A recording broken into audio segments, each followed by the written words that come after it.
Glory to God. தேவனுக்கே மகிமை. கர்த்தருடைய பரிசுத்த நாமத்துக்கு மகிமை உண்டாவதாக. ஆமென். இன்றைக்கு நம்ம அப்போஸ்தலனாகிய பவுல் எழுதிய பிலிப்பியர் அதிகாரத்திலிருந்து ஒரு வசனத்தை பார்க்க போகிறோம்.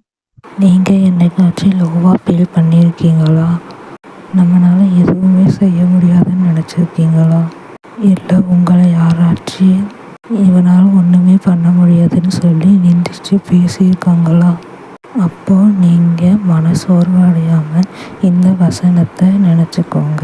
பிலிப்பியர் அதிகாரம் 4:13 என்னை பலப்படுத்துகிற கிறிஸ்துவினாலேயே எல்லாவற்றையும் செய்ய எனக்கு பலன் உண்டு. அப்படி இந்த வசனத்தை சொல்லி ஜெபிச்சிங்கன்னா நம் தேவனாகிய கர்த்தர் தம்முடைய ஐஸ்வர்யத்தின்படி உங்கள் குறைவுகளை எல்லாம் கிறிஸ்து இயேசுவுக்குள்ளாக மகிமையிலே நிறைவாக்குவார். நீங்கள் தலை குனிஞ்ச இடத்துல உங்கள் தலையை உயர்த்துவார்.